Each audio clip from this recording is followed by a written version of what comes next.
امام ابو حنیفہ رضی اللہ تعالی عنہ کے بارے میں امام سفیان ثوری نے ایک موقع پر کہا، جیسے ابھی آپ چند منٹ پہلے سماعت فرما چکے،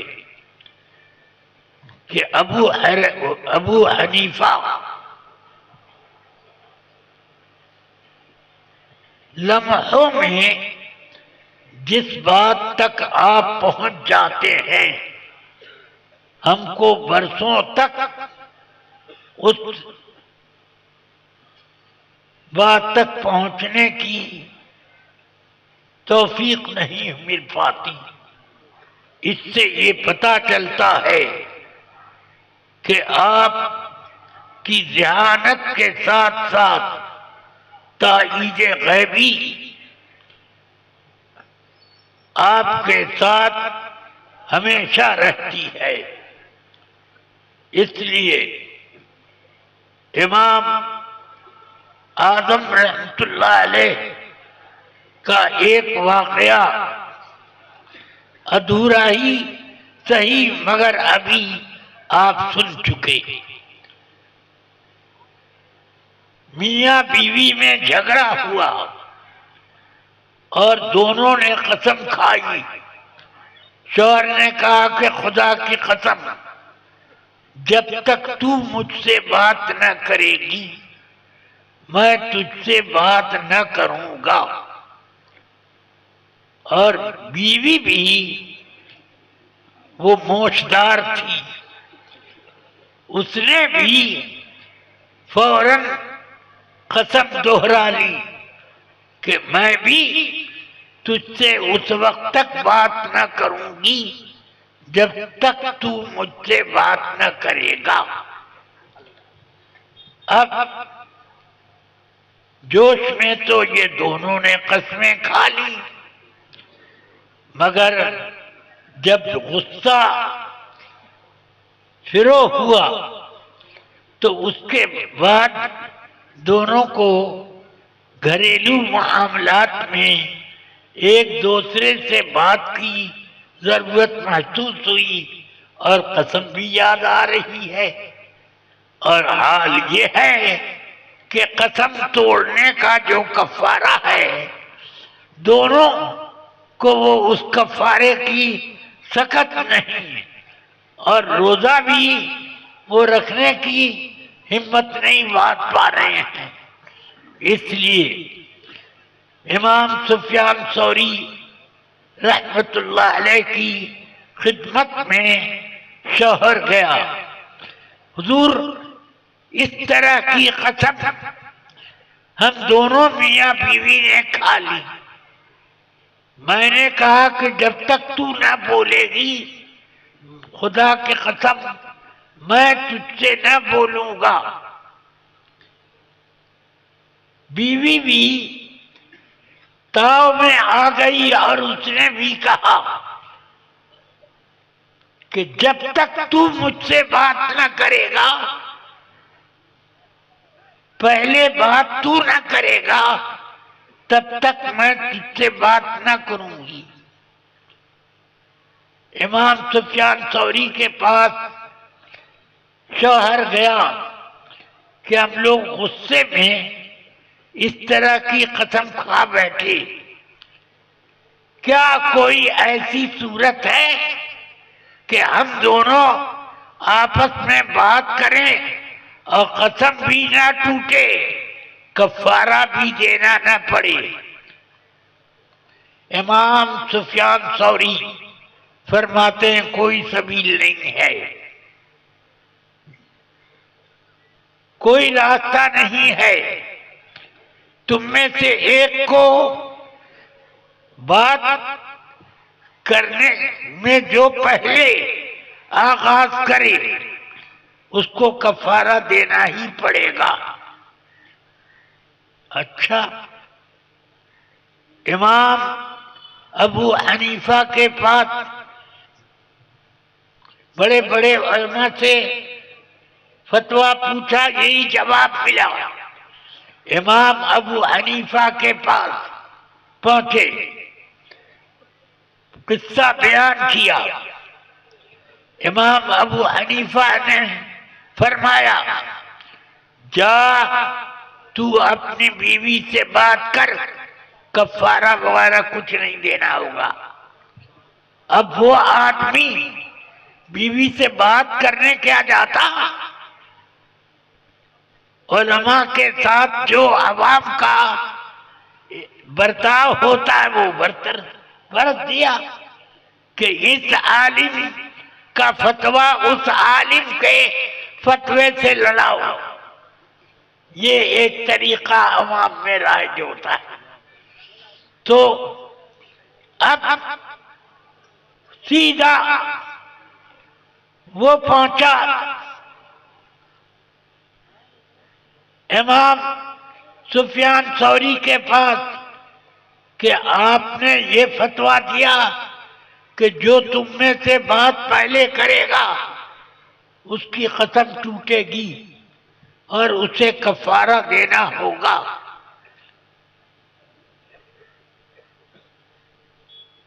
امام ابو حنیفہ نے فرمایا جا تو اپنی بیوی سے بات کر، کفارے کی ضرورت نہیں ہے۔ اب وہ دوڑا ہوا امام سفیان ثوری کے پاس آیا کہ آپ کہتے ہیں کہ کفارہ دینا پڑے گا، جو بھی بات تم میں سے پہلے کرے اس کو کفارہ دینا پڑے گا۔ مگر امام ابو حنیفہ یہ فرماتے ہیں جا تو اس سے بات کر، کفارہ نہ دینا پڑے گا، نہ تجھے نہ تیری بیوی کو۔ چلو میرے ساتھ ابو حنیفہ کے پاس اور تم یہ گواہی دو کہ ابو حنیفہ نے یہ فتویٰ بتایا ہے، میں ان کی آج خبر لوں گا۔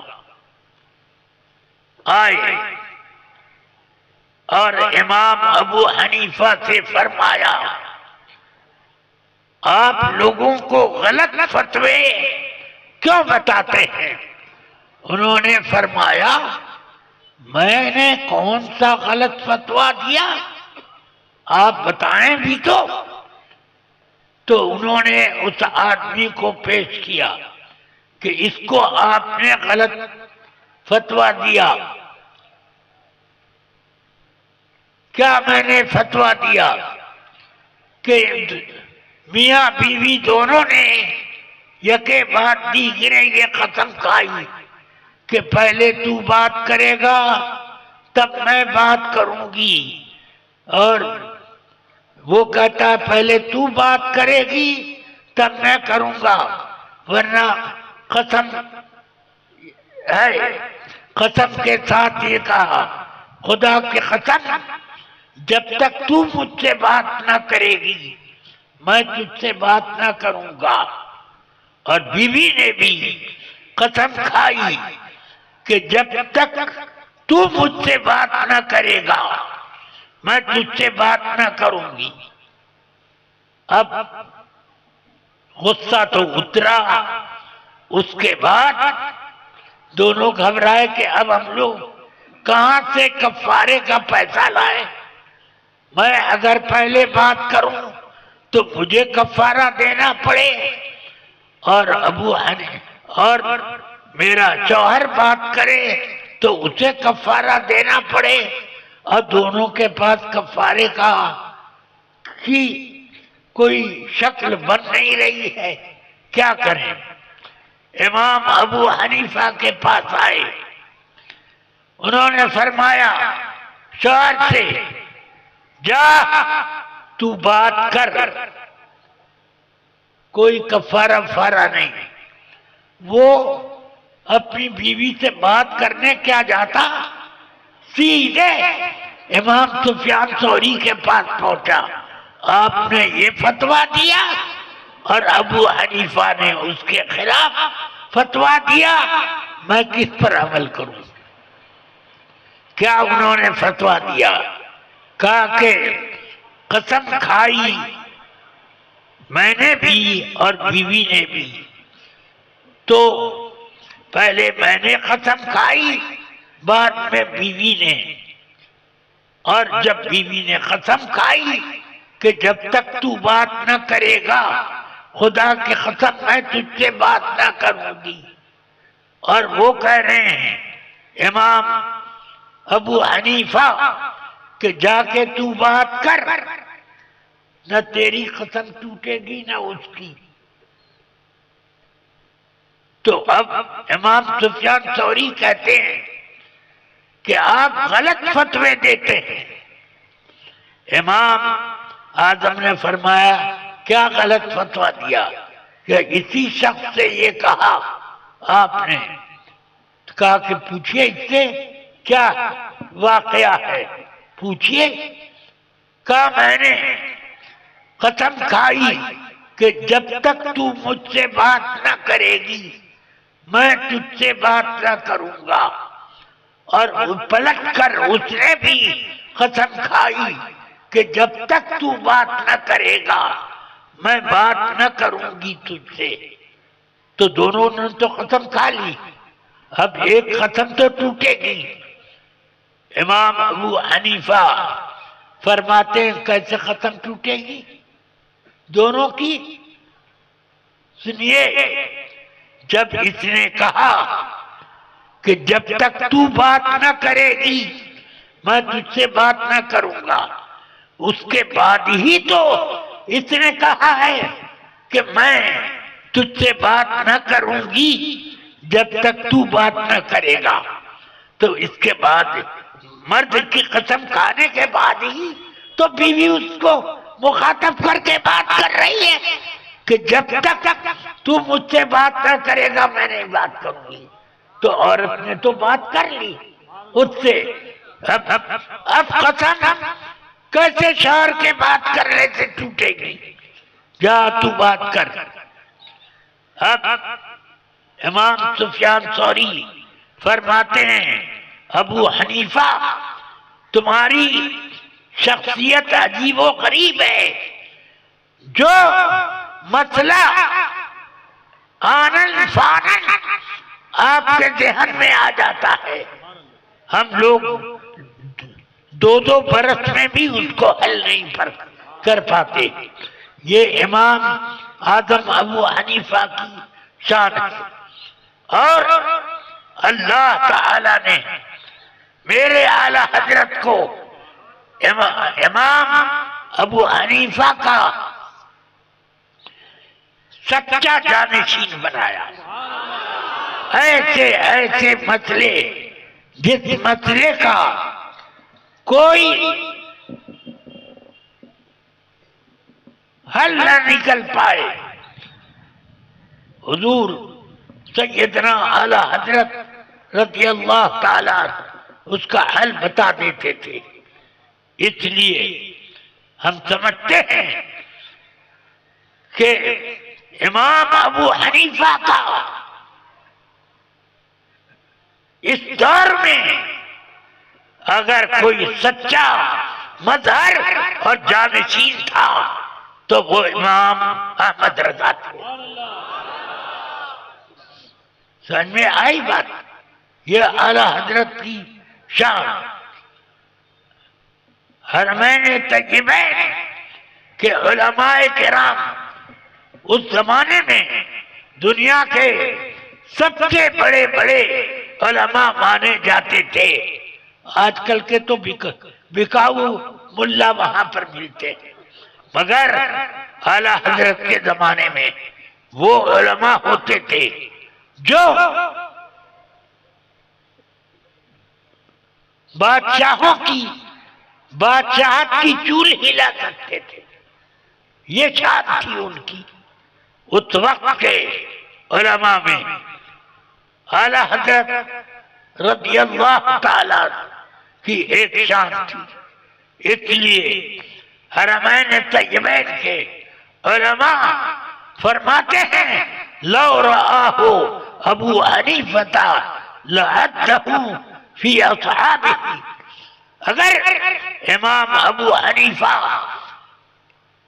امام احمد رضا کو دیکھ لیتے، پا جاتے، تو اپنے شاگردوں کی صف میں بٹھاتے، اپنے اصحاب کے ساتھ بٹھاتے، وہ اصحاب جن کو امام ابو یوسف، امام محمد، امام ظفر، امام حسن بن زیاد جیسے جیسے بڑے بڑے اکابر علماء، اکابر ائمہ تھے، ان میں اعلیٰ حضرت کو امام ابو حنیفہ بٹھاتے۔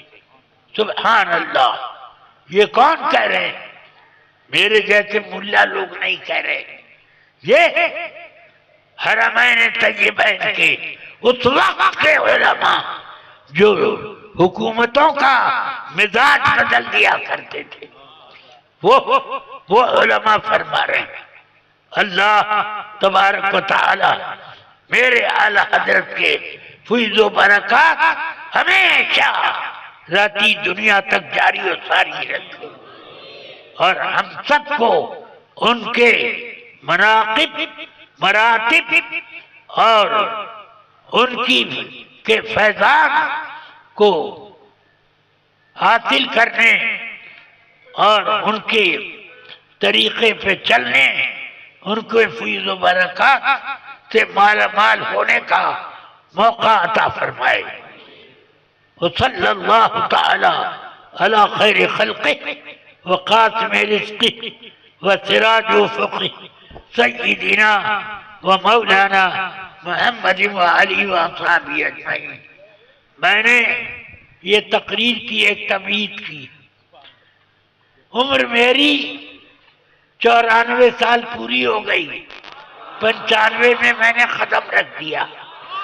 اتنی عمر میں لوگ چلنے پھرنے سے عاجز ہوتے ہیں اور سیدھی بات کرنا بھی نہیں جانتے، اور ہر وقت چڑچڑاپن ان کے مزاج پر حاوی رہتا ہے۔